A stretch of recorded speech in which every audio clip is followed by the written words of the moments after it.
A 34-year-old underachieving loser like you got ran over by truck-kun, got Isekai'd as an infant in this new world where he has to learn to embark on epic adventures while fighting childhood PTSD. A middle-aged guy got struck by the real hero of every isekai anime, truck-kun, and got sent to the hospital.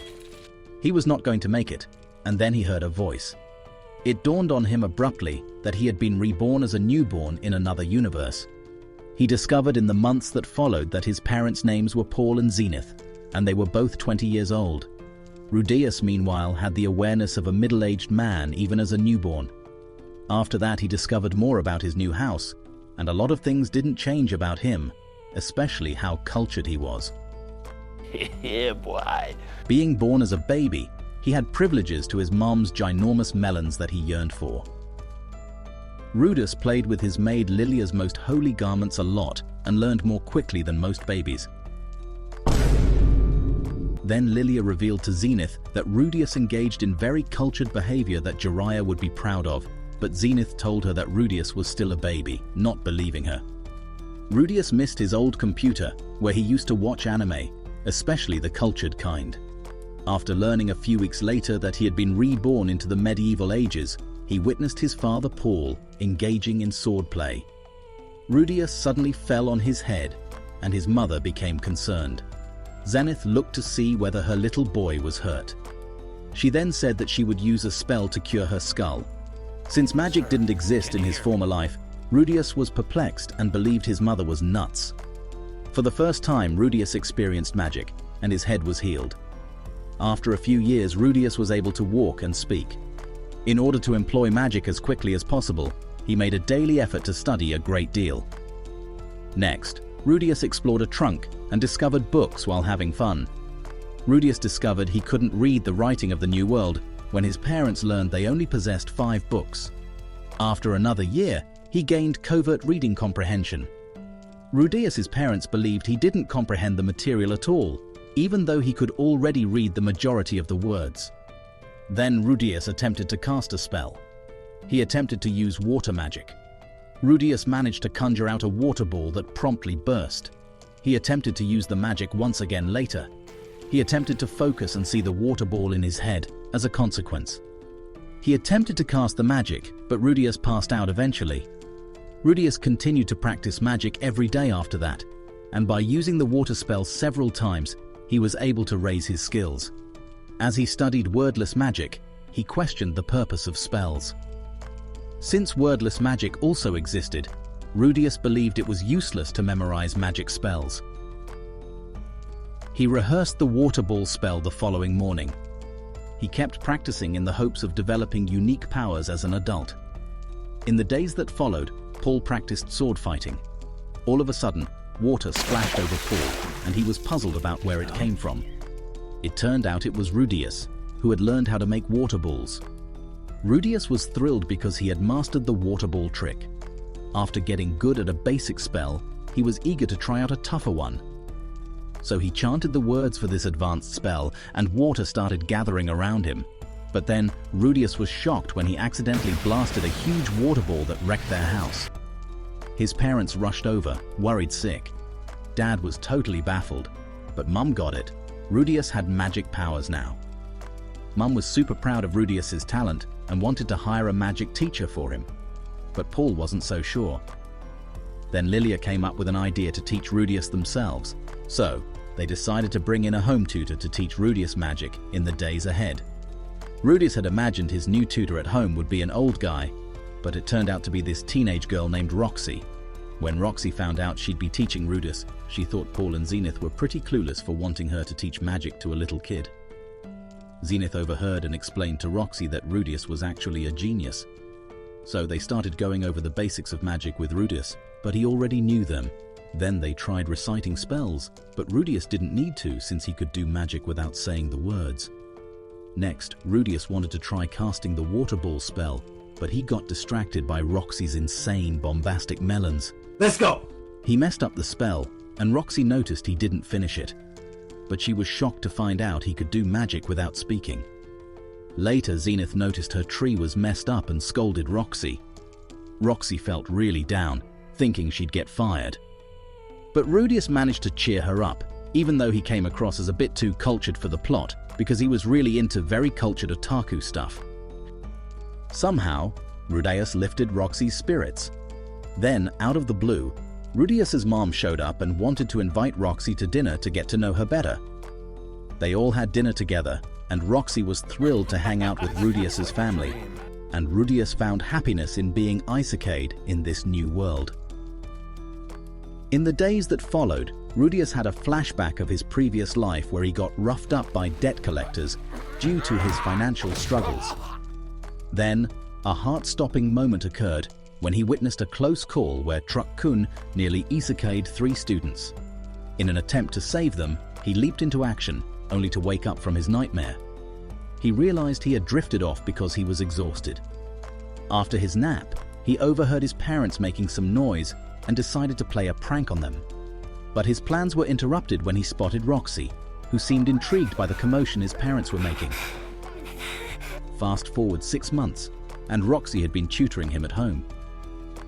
Every evening, it was magic theory lessons, with Rudeus always trying to sneak a peek at Roxy's massive melons with a huge gravitational pull. Okay. Roxy caught onto Rudeus's playful antics and gave him a gentle scolding.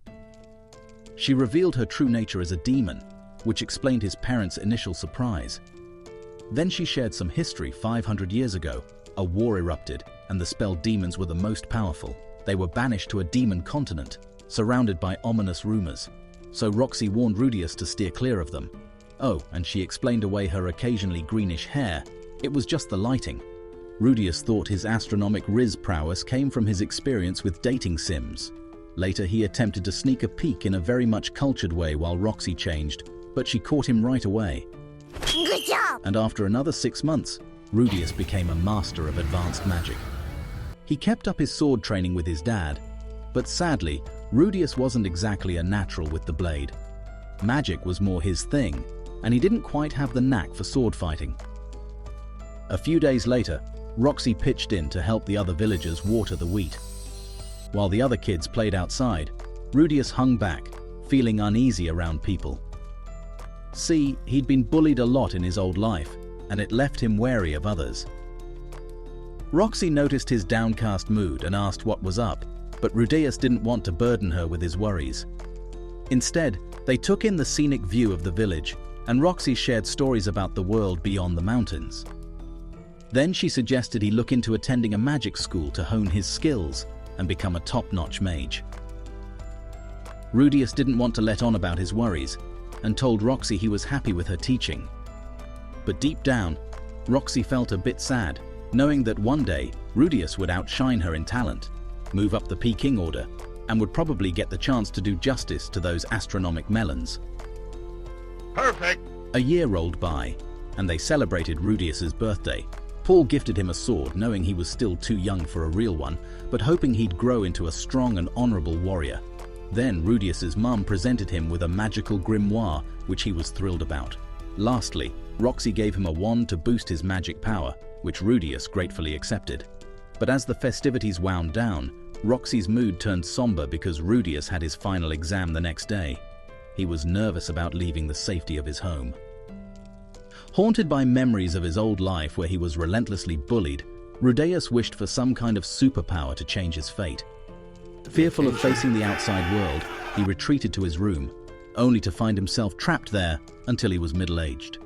On his last day with Roxy, Rudeus's fear of the outdoors was evident. Roxy misinterpreted it as a fear of horses and took him for a ride to ease his nerves. Rudeus's fear of facing his past memories made him hesitant to step outside his home. When he finally mustered the courage to go out, his nerves were on the edge of an iceberg. But to his surprise, it wasn't him everyone was staring at. It was Roxy. What a massive letdown. The villagers all knew and respected Roxy, greeting her warmly, which helped Rudeus overcome his fear of going outside. As he ventured into the beautiful surroundings, his anxiety gradually faded away. Then came Rudeus's final exam, and Roxy aimed to demonstrate a high-level water magic spell. She could only cast it once like Megumin with explosions, so Rudeus needed to learn it too. As Roxy began the incantation, a powerful thunderstorm erupted, catching them off guard and literally raining on their parade. As Roxy focused her magic, Their horse Caravaggio was struck by lightning, but no, it didn't turn into a skeleton and skeleton horse from Minecraft. Quick to react, Roxy halted the spell and promptly healed Caravaggio. Apologizing for the mishap, she asked Rudius to try casting the spell himself. With Roxy shielding Caravaggio, Rudius summoned his courage and began the incantation, conjuring not only the water magic, but also a storm cloud. Amidst casting the spell, Rudius felt a bit under the weather, knowing he'd soon bid farewell to Roxy after the exam. Driven by the desire to impress Roxy and demonstrate his progress, Rudius successfully cast the spell. Later, Roxy praised him for mastering an even more potent spell than she could manage. Afterward, Roxy praised her student and appointed him as a sacred-level water mage. That evening, Paul and Zenith invited Roxy to stay with them, but she declined. She was eager to further her magical studies, and Rudius's parents respected her decision. Before parting ways, Roxy bid farewell to Rudius, gifting him a necklace as a token of luck. She then said her goodbyes to Rudius's family, leaving them all feeling somber. Rudius couldn't shake the feeling of gratitude towards Roxy and chased after her to express his thanks. He promised to uphold the respect he had for her for the rest of his life. Or so he thought, as he was caught in possession of her sacred armor. In the days that followed, Rudius searched for more of the religious under-armor he had sneakily taken from Roxy. Nice. Meanwhile, his parents were enjoying themselves in the garden outside their home. Just as Rudius showed up, he asked for permission to play outside, a first for him. He had finally graduated from Can't Leave the House homie. His parents were thrilled by his newfound desire to venture outdoors. Paul reminded him to be kind to the neighbors' kids before he set off to play. Out in the fresh air, Rudius explored a nearby forest and overheard boys taunting someone, calling them a demon. When one of the bullies threatened to throw a stone, Rudius intervened, using a water ball to stop him. The bullies retaliated with mud balls, but Rudius easily fended the makeshift earthbenders off with his water bending.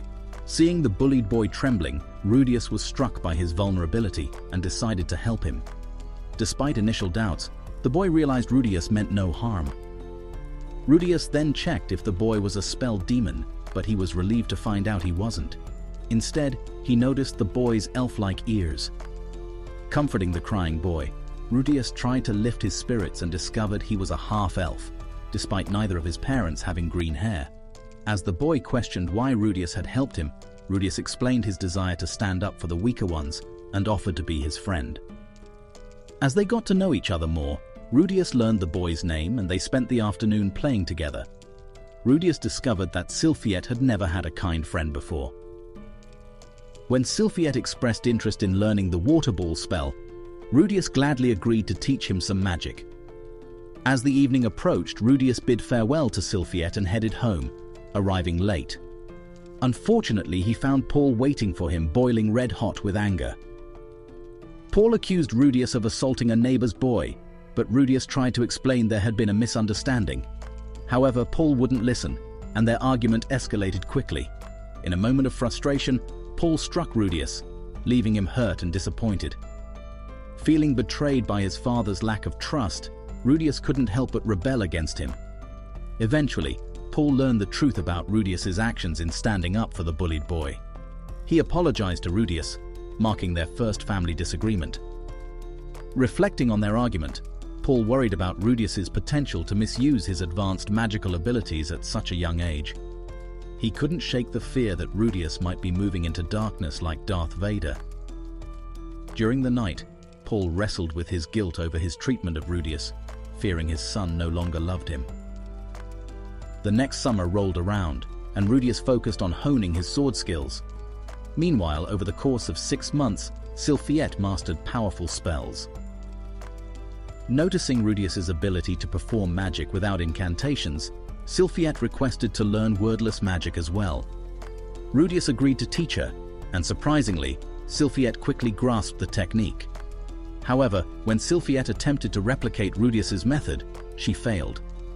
Rudius doubted 𝐒𝐿's claim of success, as he himself struggled with wordless magic. But despite Rudius's skepticism, 𝐒𝐿 effortlessly mastered the skill. As the two friends played in the fields, Rudius couldn't help but notice 𝐒𝐿's beauty. No, Not the zesty kind, stirring feelings of jealousy within him.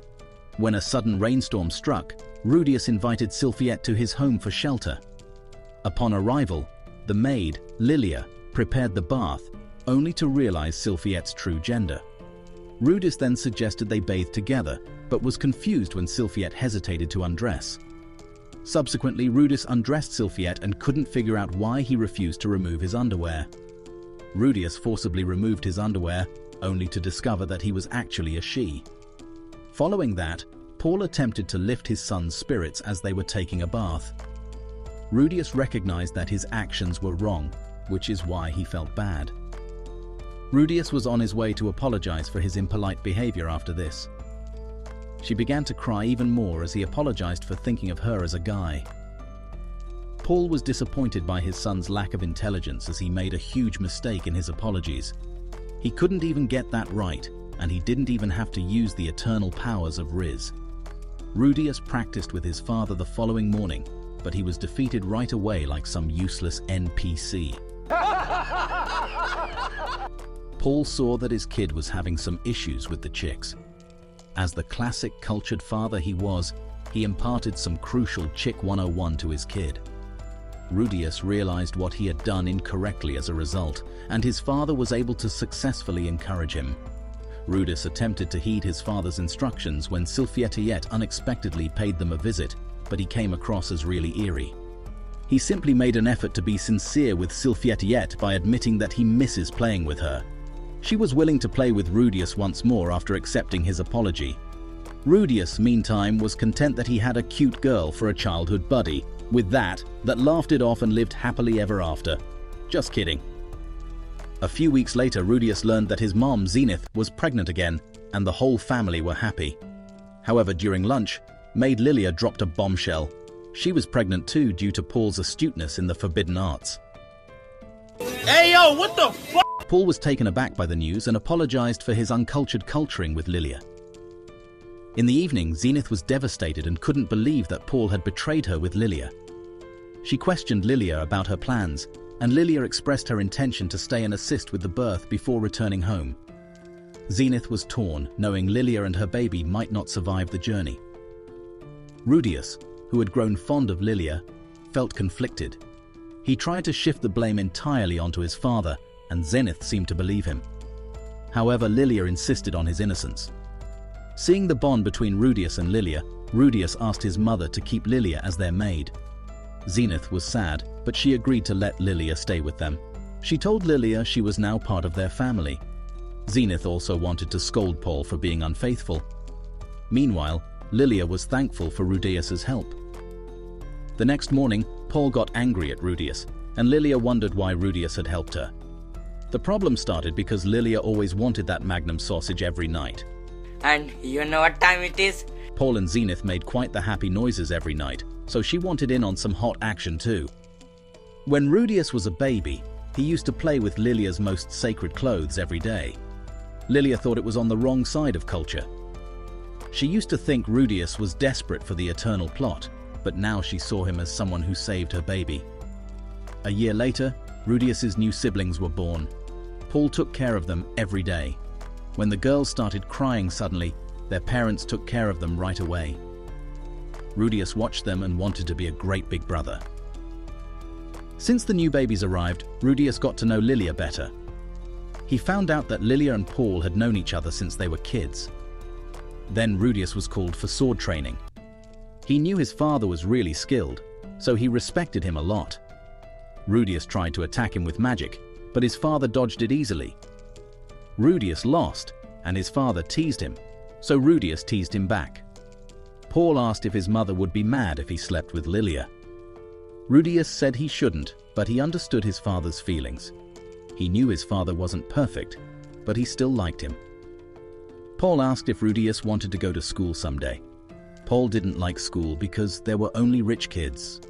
Rudius learned that rich girls didn't exercise and got chubby. Paul advised Rudius to focus on one girl. Rudius realized 𝐒𝐒𝐿 would soon be better at magic than him. 𝐒𝐒𝐿 noticed he was upset and started crying because she didn't want him to leave. Rudius comforted her and promised not to leave. That night, he dreamt of marrying 𝐒𝐒𝐑𝐈𝐍𝐿 and having fun with her. Suddenly, his father gave him a letter. Roxy told Rudius that she had a new student who acted a lot like him when it came to cultured antics from the Most High.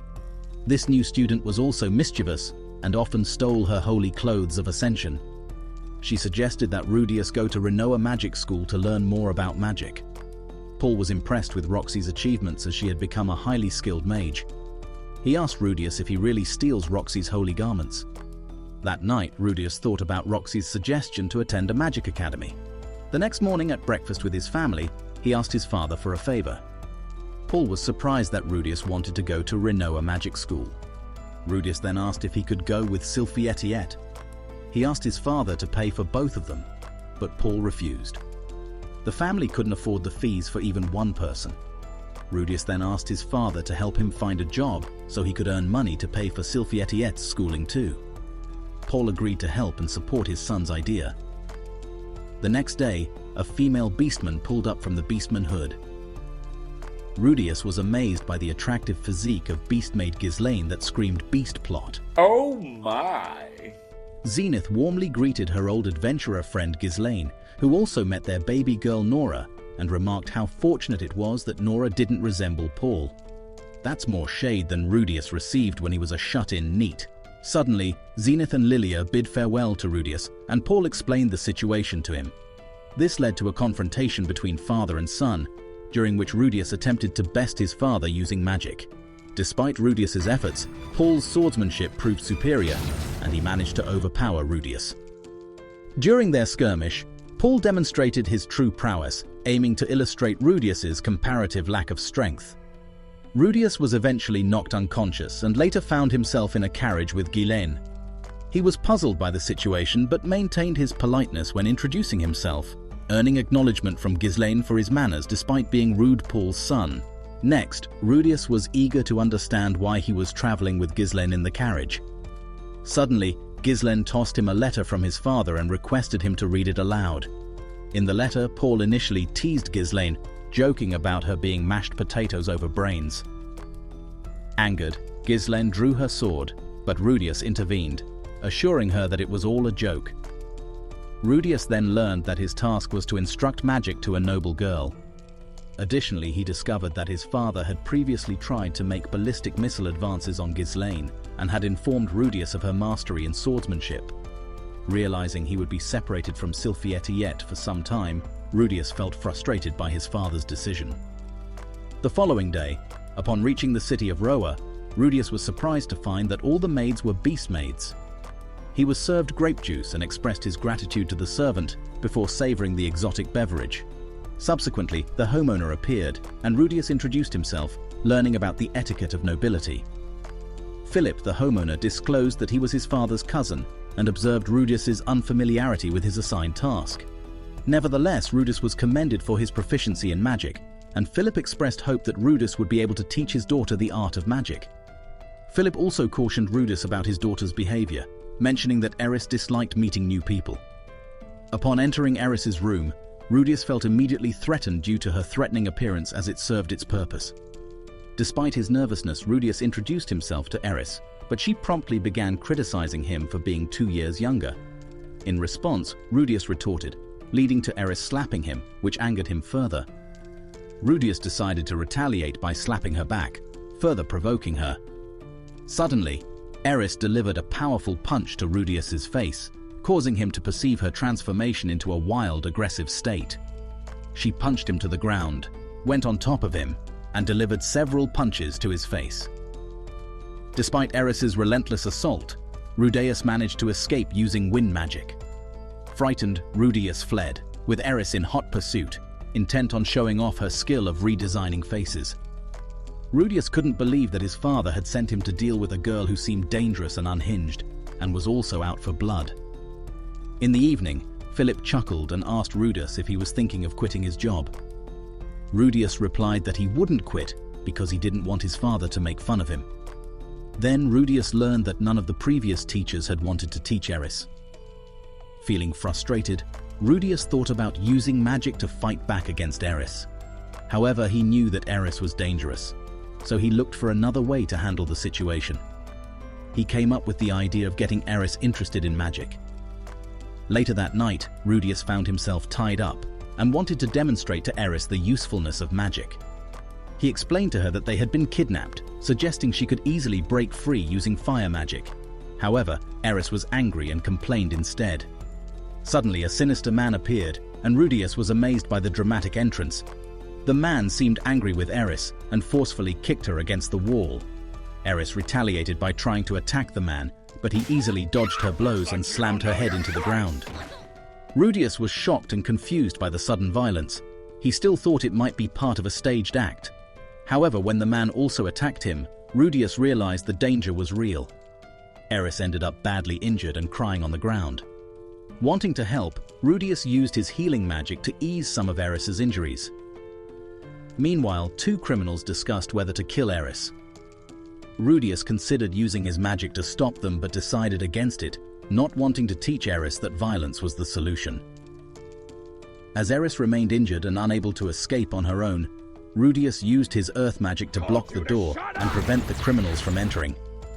Eris, feeling desperate, promised to behave if Rudius helped her. Eventually, the criminals realized the children had escaped the room. While Rudius successfully healed Eris's injuries and they returned home safely, Eris remained paranoid, believing the criminals were still after them. Once they reached the city of Roa, Rudius was relieved to see Eris recognizing the value of magic. However, their relief was short-lived as Eris was kidnapped again right in front of Rudius's eyes. Some Princess Peach and Super Mario-type vibes. Determined to rescue her, Rudius chased after the kidnappers, using his earth magic to block their escape. As the bandits threatened to kill Eris, Rudius prepared to attack them with fire magic, but Philip's servant intervened, offering Rudius a deal to secure his school fees. Tempted by the offer, Rudius learned of the servant's disdain for Eris. Despite the bandits' assumption that Rudius was negotiating with the servant, he refused and instead used his fire magic to create a distraction. Surprised by Rudius's decision to save her, Eris watched as he bravely confronted the enemies, using his earth magic to defend against their attacks. Rudius managed to rescue Eris from the criminals, but they turned their attention towards him, intending to kill him. Despite his confidence in his fire magic, Rudius found himself unable to dodge a sword aimed at him. However, 𝐒𝐒𝐿 intervened just in time, destroying the sword and defeating the attackers with her own skills. With the criminals defeated, 𝐒𝐒𝐿 captured Philip's servant, who had been collaborating with them. Upon their return to Eris's manor, 𝐒𝐒𝐿 exposed the servant's treachery, prompting Philip to order his punishment. As they dealt with the aftermath, Eris was left shaken by the ordeal, haunted by the memories of the incident. Realizing that his plan had failed, Rudius decided to give up and return home. However, Eris surprised him by stopping him and allowing him to address her by her first name, indicating a change in their relationship. She also invited Rudius to stay with them at their home, and Rudius was happy as he landed his first job. They went on to live happily ever after, kidding again. What? The next day, Philip praised Rudius for rescuing Eris, and Rudius discovered that Philip was a noble as well. He was also informed that 𝐒𝐿 had taken care of the case. Shortly after, Hilda arrived and was introduced to Paul's son, Rudius. Rudius couldn't help but notice Hilda's astronomic melons and introduced himself like he wanted to be first in line to increase his cultured levels. Suddenly, Philip's father arrived and expressed interest in getting to know Rudius. He was pleasantly surprised by Rudius's good manners, unlike his father's. Sauros, Philip's father, wanted to hear about how Rudius saved Eris, but Rudius fibbed and credited 𝐒𝐿 with the rescue. Sauros later found out the truth and reprimanded Philip for the lie. In an attempt to give Rudius more credit, Philip ended up getting punished by his father. Rudius also learned that Eris's strength likely came from her beastly grandfather. When Eris was summoned, Sauros politely requested that she ask Rudius for magic lessons, proud of his niece. Rudius was confused by the request, but he learned that Sauros had a fondness for beast chicks, which is the reason for Eris's funny-looking pose. Bro literally wanted a beast in the bed. The next morning, Rudius had sword training with Eris, guided by swordmaster 𝐒𝐿. In the afternoon, Eris and 𝐒𝐿 enjoyed learning magic together, which Eris found very enjoyable. Many days passed, during which Rudius taught 𝐒𝐒𝐿 math and reading. However, Eris often got distracted and caused trouble, like accidentally starting a fire with a spell. Rudius quickly extinguished the flames and tried to teach her math, but Eris ran off. Rudius searched for her to continue the lessons in reading and writing. Despite Rudius's efforts as her tutor, Eris frequently tried to avoid practicing reading and writing. Rudius attempted to wake her up one day, but she remained asleep. In a desperate attempt to rouse her, Rudius thought of stealing her holy underarmor of saints, but Eris woke up and caught him in the act, promptly giving him another beating and kicking him out, literally. Feeling defeated, Rudius confided in 𝐒𝐿 and hoped she could help motivate Eris to study. 𝐒𝐿 shared stories from her adventurous life, hoping to inspire Eris to take her studies more seriously. 𝐒𝐿's story caught Eris's attention, and she explained how she struggled with money after Rudius's parents got married and left the group. 𝐒𝐿 recounted a time when she had to resort to eating monster excrement because she couldn't afford food. This shocking tale inspired Rudius to take his math lessons seriously. In the afternoon, Rudius and Eris trained in swordsmanship under 𝐒𝐿's guidance, who offered advice to help them improve. Despite Rudius's efforts, he struggled to defend against Eris's attacks, and she eventually defeated him with her wooden sword. After their sparring session, Eris encouraged Rudius to train harder. 𝐒𝐿 noticed that Rudius often avoided enemy attacks out of fear, and when he admitted this, Eris slapped him, expressing her disappointment. However, she also expressed her desire to continue training with Rudius to help him become stronger. In the evening, Rudius felt tired and wanted to go to bed, but he still had to prepare for the next day's lessons. As he reflected on his day, he wondered what his friend 𝐒𝐒𝐿 was doing at that moment.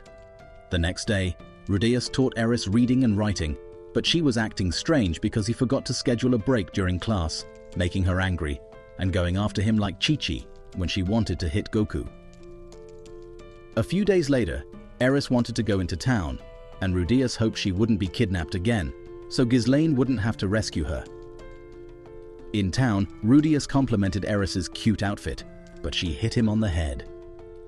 They were there to have fun when a man approached Rudius to sell him a valuable item, a magic potion that could culturally attract all women of all kinds with the power of 𝐒𝐻.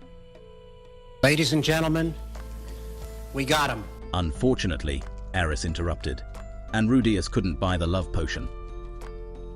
Rudius explained that he compares prices of items to make money with dropshipping, but Eris didn't know about e-commerce. Later, Rudius looked at book prices, and Eris offered to buy him books with her grandfather's money. Rudius realized she had no understanding of money, so he taught her about it using the lessons from Rich Dad, Poor Dad. Eris was happy and blushed, wanting to learn more from Rudius. After spotting a floating fortress in the sky, Rudius remembered the story of Perugia's fortress defeating the demon god Laplace from a book his parents had read to him. He wanted to learn more about it. The next day, Eris had fun studying and bought Rudius a present, the 𝐻𝐻𝐿 love potion that he wanted earlier. Rudius was shocked and nervous about the gift, not wanting to tell Eris she bought him a love potion. When Rudius tried to leave, 𝐒𝐿 stopped him, and he accidentally dropped the potion, revealing its name. He tried to run, but Eris caught him and tickled him as punishment. As Eris's 10th birthday celebration approached, Rudius realized how important her dance performance was. He decided to let her dance teacher use some of his tutoring time so Eris could improve her skills. With the extra time, Rudius started studying different languages to widen his 𝐻𝐻 lingo. Despite her efforts, Eris struggled to improve her dancing, and she considered giving up. But Rudius became her biggest supporter, encouraging her to keep going. He even helped her with her lessons. Meanwhile, Rudius continued learning languages with the help of 𝐒𝐿 and Roxy.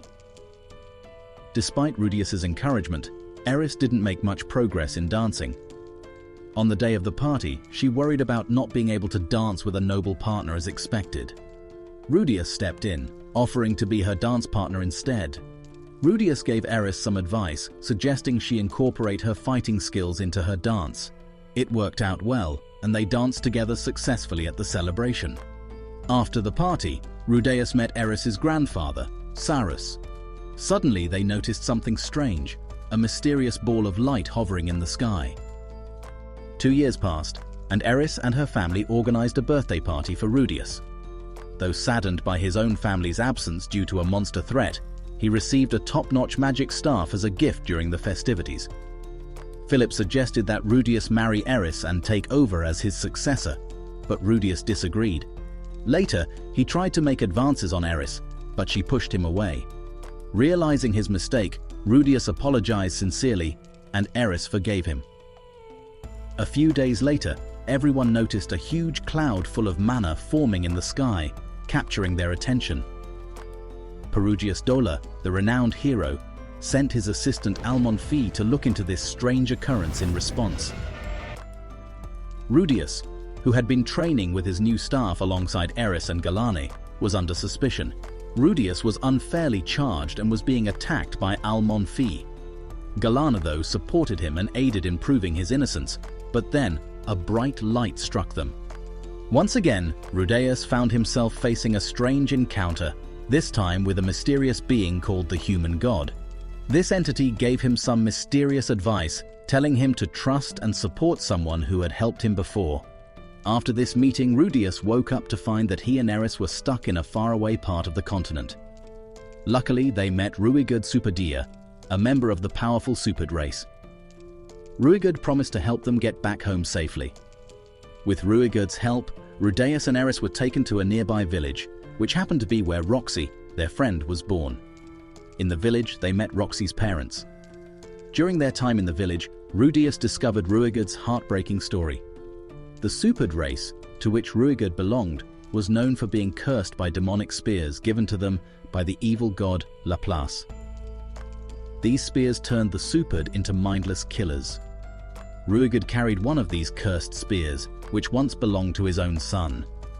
In a moment of madness, he ended up killing his own child, breaking free from the spear's control. Despite this tragedy, 𝐒𝐒𝐿 was determined to redeem his people's reputation. Moved by 𝐒𝐒𝐿's determination, Rudius decided to join him in his mission to restore honor to the Superd race. With 𝐒𝐓𝐻 alongside them, the trio set off on a journey to bring 𝐒𝐓𝐻 and Rudius back home.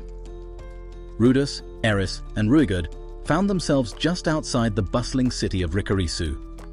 Aware of the potential complications 𝐒𝐒𝐿's appearance might bring, Rudius came up with a clever plan to ensure they could enter the city without drawing unwanted attention. He decided to disguise 𝐒𝐒𝐿 by dyeing his hair and presenting him as a member of the Magurdia tribe, known for their distinctive appearance. With their new identities established, the trio then registered themselves as an official group of adventurers, hoping this would provide them with a cover to move around the city freely.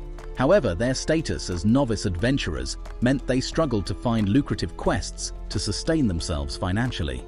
In their search for work, Rudius received subtle guidance from the mysterious human god, leading them to accept what seemed like a simple quest to find a missing pet. But their quest took a dangerous turn when they stumbled upon a group of shady adventurers who had been kidnapping pets for ransom. A fierce battle ensued, testing Rudius and his companions' skills and resolve. Despite the odds, they emerged victorious, thwarting the criminals' plans and earning themselves a reputation as capable adventurers. In the aftermath of the battle, Rudius sought to gather information from the defeated kidnappers to uncover any leads or connections they may have. However, his attempt was met with aggression as one of the criminals launched an attack on him. Without hesitation, 𝐒𝐒𝐿 swiftly intervened, neutralizing the assailant and ending his life. Disapproving of 𝐒𝐒𝐿's violent response, Rudius rebuked him and established a clear rule within their group. Killing was to be considered only as a last resort, permitted solely in cases of self-defense. Despite the tense moment, Rudius and his companions capitalized on their victory by leveraging the higher rank held by the defeated kidnappers. This newfound status granted them access to more lucrative and rewarding quests, allowing them to earn a higher income and build their reputation as capable adventurers. As they undertook more challenging missions and achieved success in their endeavors, their party's reputation grew, opening doors to even greater opportunities and adventures in the future. In the aftermath of the mana surge of Atoa, Roxy took it upon herself to seek out information about Rudius and his family. However, her search yielded troubling results. Apart from Paul and Norn, the entire Grey Rat family could not be found on Google Maps anymore. Meanwhile, Rudius and his companions embarked on a daring quest into the depths of a mysterious forest, their mission to track down and confront a dangerous monster lurking within.